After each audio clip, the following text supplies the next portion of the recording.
Chapter 5. The Adventures of an Understudy. With Fritz von Tarlenheim and Colonel Sapt close behind me, I stepped out of the buffet onto the platform.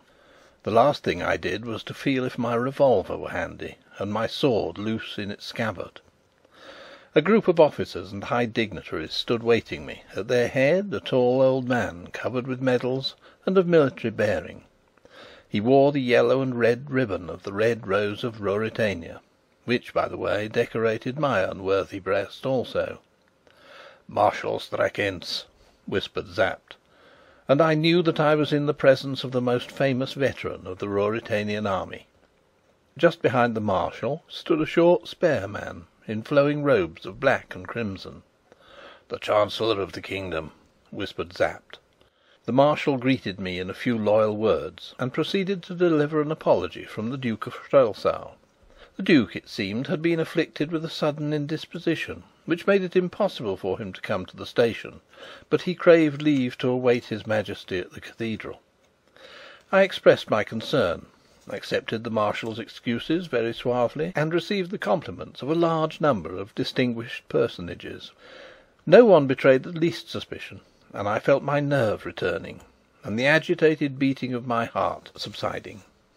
But Fritz was still pale, and his hand shook like a leaf as he extended it to the Marshal. Presently we formed procession, and took our way to the door of the station. Here I mounted my horse, the Marshal holding my stirrup. The civil dignitaries went off to their carriages, and I started to ride through the streets, with the Marshal on my right, and Sapt, who, as my chief aide de camp, was entitled to the place, on my left. The city of Strelsau is partly old and partly new. Spacious modern boulevards and residential quarters surround and embrace the narrow, tortuous, and picturesque streets of the original town. In the outer circles the upper classes live; in the inner the shops are situated, and behind their prosperous fronts lie hidden, populous, but wretched lanes and alleys, filled with a poverty-stricken, turbulent, and, in large measure, criminal class. These social and local divisions corresponded, as I knew from Sapt's information, to another division more important to me. The new town was for the King, but to the old town Michael of Strelsau was a hope, a hero, and a darling. The scene was very brilliant as we passed along the Grand Boulevard and on to the great square where the royal palace stood. Here I was in the midst of my devoted adherents. Every house was hung with red and bedecked with flags and mottoes. The streets were lined with raised seats on either side, and I passed along, bowing this way and that, under a shower of cheers, blessings, and waving handkerchiefs. The balconies were full of gaily dressed ladies, who clapped their hands and curtsied and threw their brightest glances at me.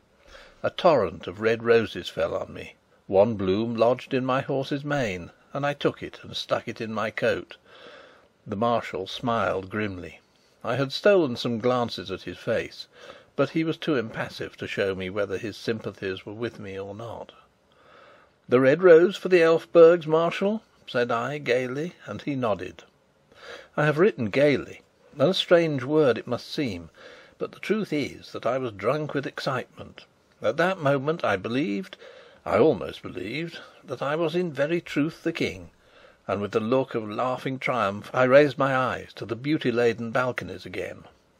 And then I started, for, looking down on me, with her handsome face and proud smile, was the lady who had been my fellow traveller, Antoinette de Mauban. And I saw her also start, and her lips moved, and she leant forward and gazed at me, and I, collecting myself, met her eyes full and square, while again I felt my revolver. Suppose she had cried out aloud, "That's not the King!" Well, we went by, and then the Marshal, turning round in his saddle, waved his hand, and the cuirassiers closed round us, so that the crowd could not come near me. We were leaving my quarter and entering Duke Michael's, and this action of the Marshal's showed me more clearly than words what the state of feeling in the town must be. But if fate made me a king, the least I could do was to play the part handsomely. "Why this change in our order, Marshal?" said I. The Marshal bit his white moustache. "It is more prudent, sire," he murmured. I drew rein. "Let those in front ride on," said I, "till they're 50 yards ahead. But do you, Marshal, and Colonel Sapt, and my friends, wait here till I have ridden 50 yards, and see that no one is nearer to me. I will have my people see that their King trusts them." Sapt laid his hand on my arm. I shook him off. The Marshal hesitated. "Am I not understood?" said I, and biting his moustache again, he gave the orders. I saw old Sapt smiling into his beard, but he shook his head at me. If I had been killed in open day in the streets of Strelsau, Sapt's position would have been a difficult one. Perhaps I ought to say that I was dressed all in white except my boots. I wore a silver helmet with gilt ornaments, and the broad ribbon of the Rose looked well across my chest. I should be paying a poor compliment to the King if I did not set modesty aside and admit that I made a very fine figure.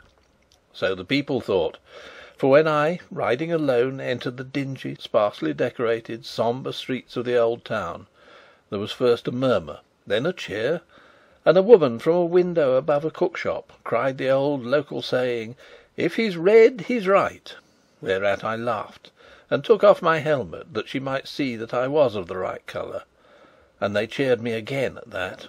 It was more interesting riding thus alone, for I heard the comments of the crowd. "He looks paler than his wont," said one. "You'd look pale if you lived as he does," was the highly disrespectful retort. "He's a bigger man than I thought," said another. "So he had a good jaw under that beard, after all," commented a third. "The pictures of him aren't handsome enough," declared a pretty girl, taking great care that I should hear. No doubt it was mere flattery. But, in spite of these signs of approval and interest, the mass of the people received me in silence and with sullen looks, and my dear brother-in-law's portrait ornamented most of the windows, which was an ironical sort of greeting to the King. I was quite glad that he had been spared the unpleasant sight. He was a man of quick temper, and perhaps he would not have taken it so placidly as I did. At last we were at the cathedral. Its great grey front, embellished with hundreds of statues and boasting a pair of the finest oak doors in Europe, rose for the first time before me, and the sudden sense of my audacity almost overcame me. Everything was in a mist as I dismounted. I saw the Marshal and Sapt dimly, and dimly the throng of gorgeously robed priests who awaited me, and my eyes were still dim as I walked up the great nave, with the pealing of the organ in my ears. I saw nothing of the brilliant throng that filled it. I hardly distinguished the stately figure of the Cardinal as he rose from the archiepiscopal throne to greet me.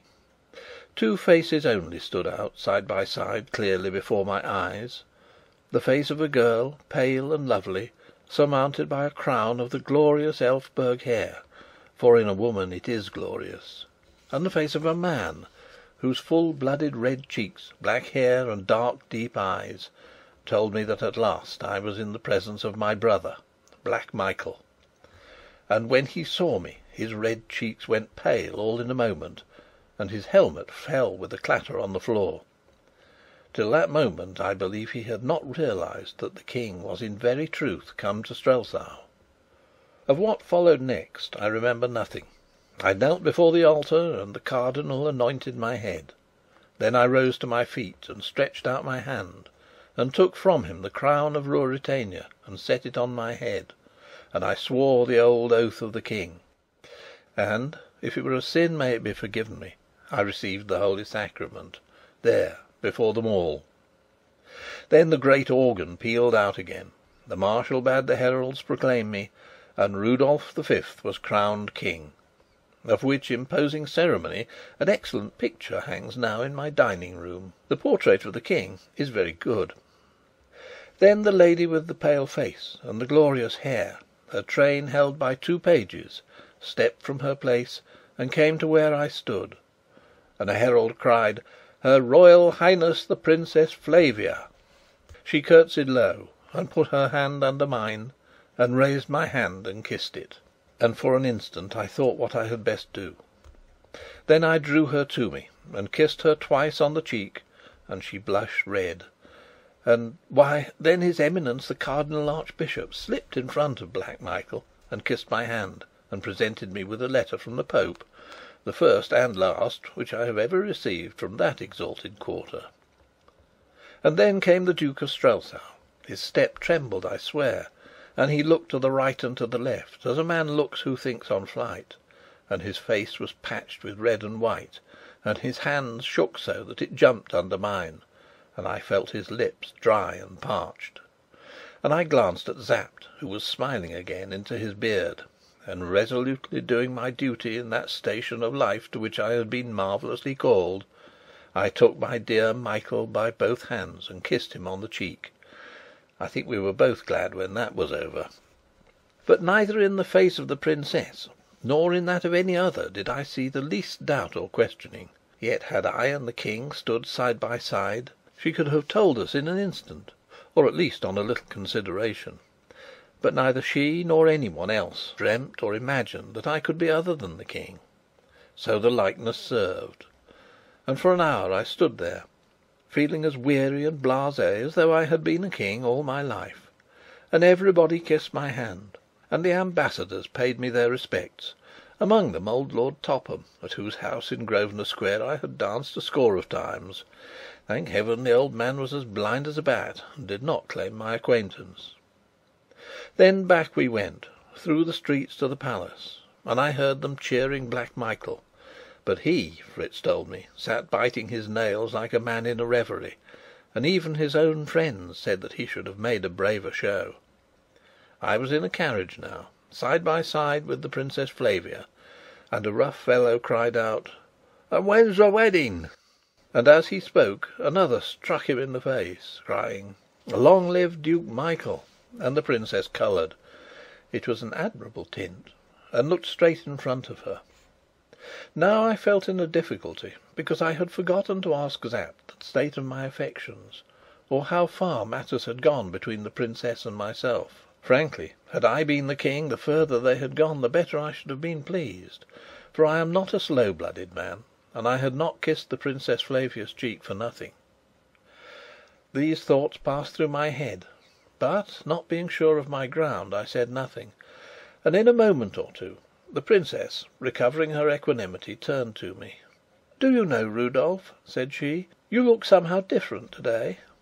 The fact was not surprising, but the remark was disquieting. "You look," she went on, "more sober, more sedate. You're almost careworn, and I declare you're thinner. Surely it's not possible that you've begun to take anything seriously?" The princess seemed to hold of the King much the same opinion that Lady Burlesdon held of me. I braced myself up to the conversation. "Would that please you?" I asked softly. "Oh, you know my views," said she, turning her eyes away. "Whatever pleases you, I try to do," I said. And as I saw her smile and blush, I thought that I was playing the King's hand very well for him. So I continued, and what I said was perfectly true. "I assure you, my dear cousin, that nothing in my life has affected me more than the reception I've been greeted with today." She smiled brightly, but in an instant grew grave again and whispered, "Did you notice Michael?" "Yes," said I, adding, "he wasn't enjoying himself." "Do be careful," she went on. "You don't keep enough watch on him. You know—" "I know," said I, "that he wants what I've got." "Yes, hush. Then, and I can't justify it, for I committed the King far beyond what I had a right to do. I suppose she carried me off my feet," I went on, "and perhaps also something which I haven't got yet, but hope to win some day." This was my answer. Had I been the King, I should have thought it encouraging. "Haven't you enough responsibilities on you for one day, cousin?" Bang! Bang! Blair! Blair! We were at the palace. Guns were firing and trumpets blowing. Rows of lackeys stood waiting, and handing the princess up the broad marble staircase, I took formal possession as a crowned king of the house of my ancestors, and sat down at my own table with my cousin on my right hand, on her other side Black Michael, and on my left his Eminence the Cardinal. Behind my chair stood Sapt, and at the end of the table I saw Fritz von Tarlenheim drain to the bottom his glass of champagne rather sooner than he decently should. I wondered what the King of Ruritania was doing. Chapter 6. The Secret of a Cellar. We were in the King's dressing-room, Fritz von Tarlenheim, Sapt, and I. I flung myself exhausted into an armchair. Sapt lit his pipe.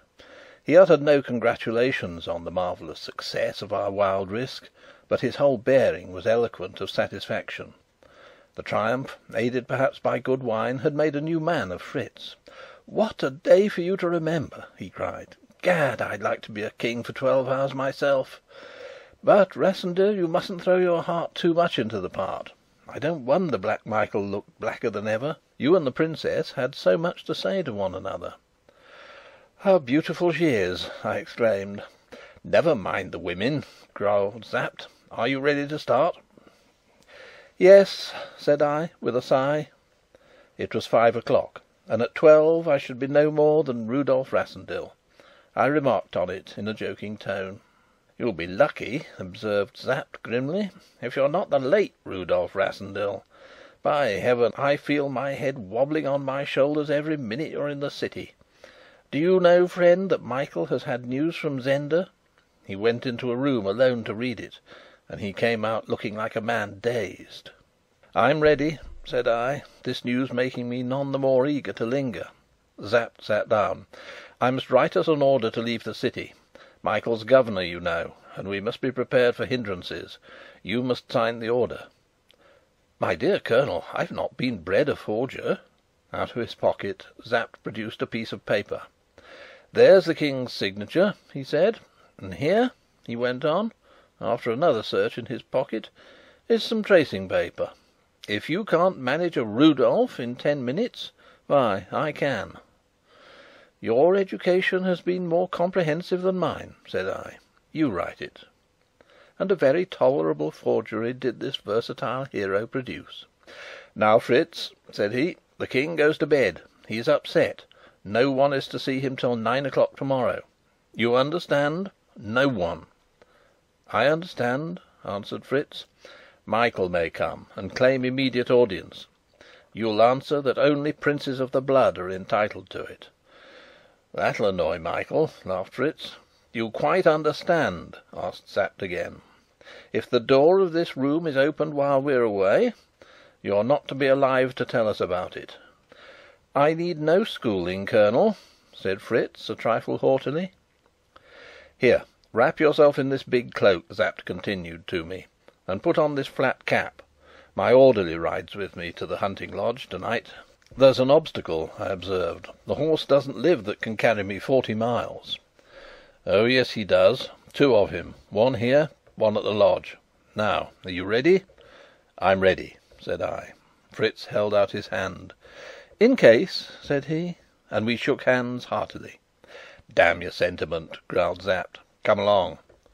He went, not to the door, but to a panel in the wall. "In the old King's time," said he, "I knew this way well." I followed him, and we walked, as I should estimate, near 200 yards along a narrow passage. Then we came to a stout oak door. Sapt unlocked it. We passed through, and found ourselves in a quiet street that ran along the back of the palace gardens. A man was waiting for us with 2 horses. One was a magnificent bay, up to any weight; the other a sturdy brown. Sapt signed me to mount the bay. Without a word to the man, we mounted and rode away. The town was full of noise and merriment, but we took secluded ways. My cloak was wrapped over half my face; the capacious flat cap hid every lock of my telltale hair. By Sapt's direction, I crouched in my saddle, and rode with such a round back as I hope never to exhibit on a horse again.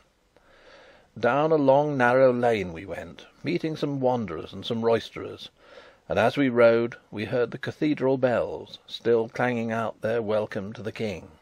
It was 6:30, and still light. At last we came to the city wall and to a gate.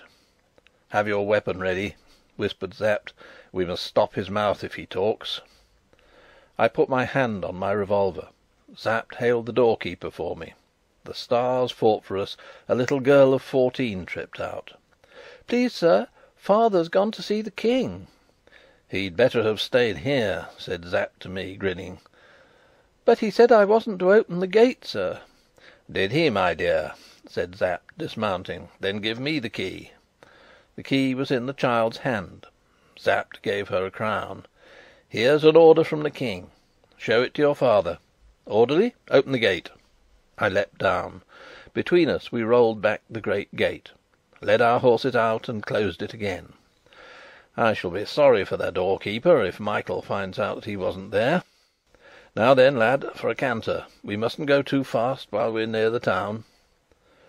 Once, however, outside the city, we ran little danger, for everybody else was inside, merry-making; and as the evening fell, we quickened our pace, my splendid horse bounding along under me as though I'd been a feather.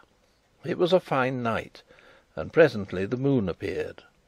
We talked little on the way, and chiefly about the progress we were making. "I wonder what the Duke's dispatches told him," said I once. "Ay, I wonder," responded Sapt. We stopped for a draught of wine and to bait our horses, losing half an hour thus. I dared not go into the inn, and stayed with the horses in the stable. Then we went ahead again, and had covered some 25 miles, when Sapt abruptly stopped. "Hark!" he cried. I listened. Away, far behind us, in the still of the evening, it was just 9:30, we heard the beat of horses' hoofs. The wind, blowing strong behind us, carried the sound. I glanced at Sapt. "Come on!" he cried, and spurred his horse into a gallop. When we next paused to listen, the hoof beats were not audible, and we relaxed our pace. Then we heard them again.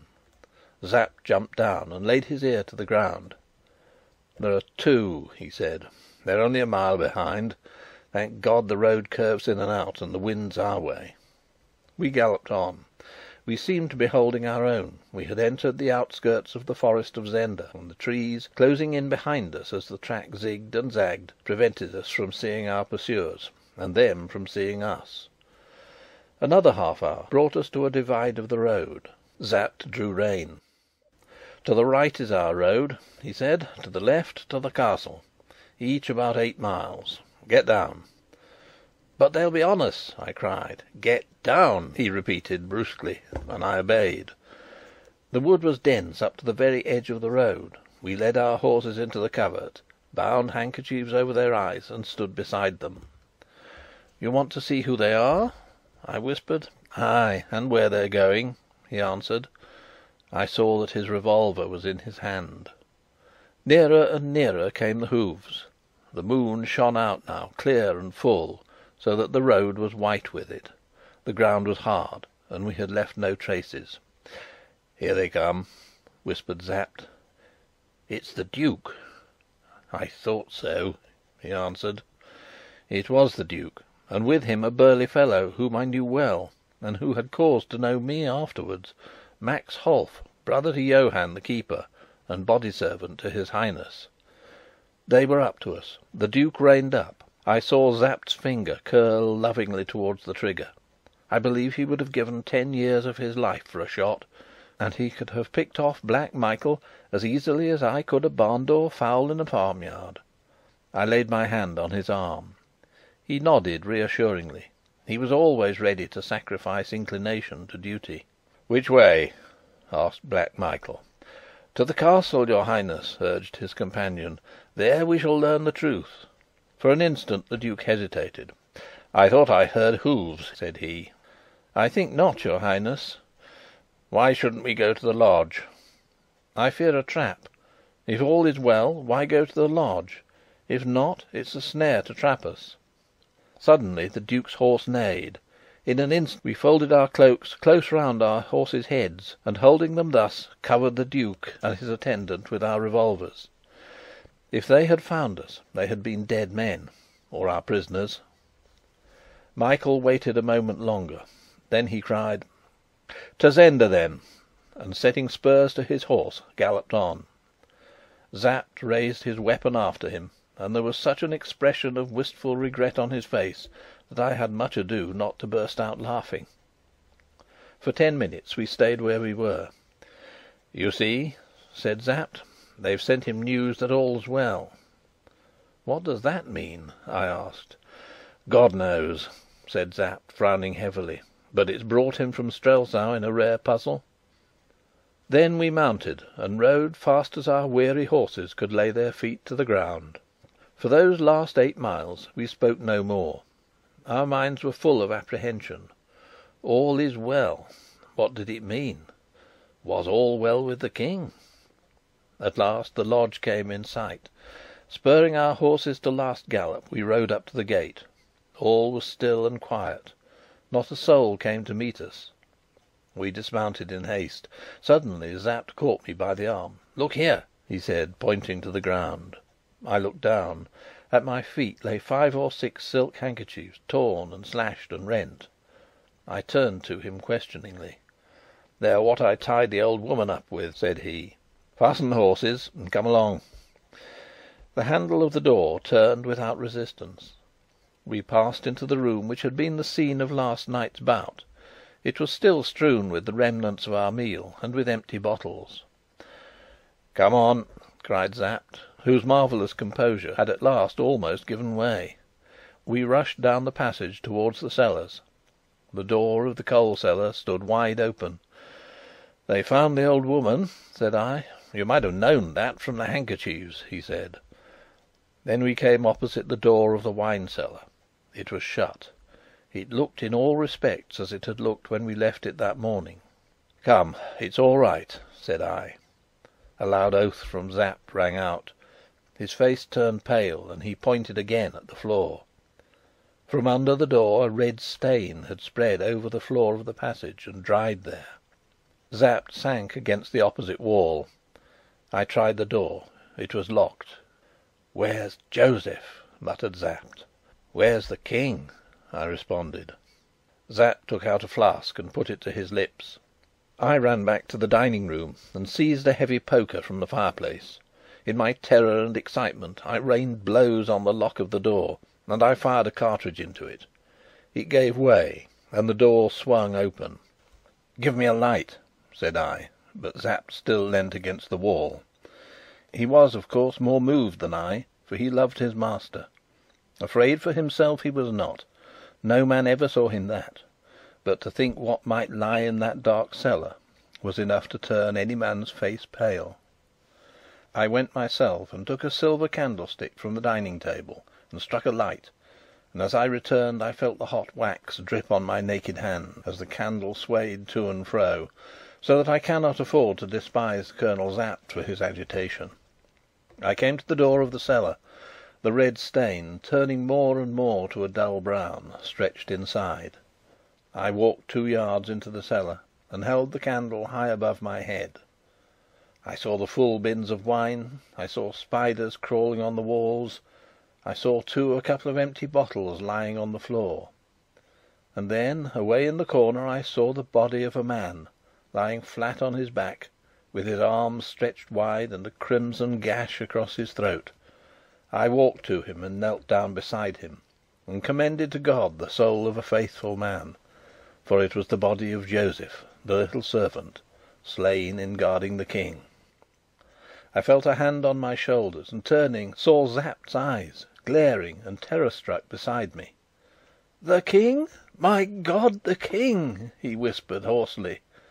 I threw the candle's gleam over every inch of the cellar. "The King is not here," said I.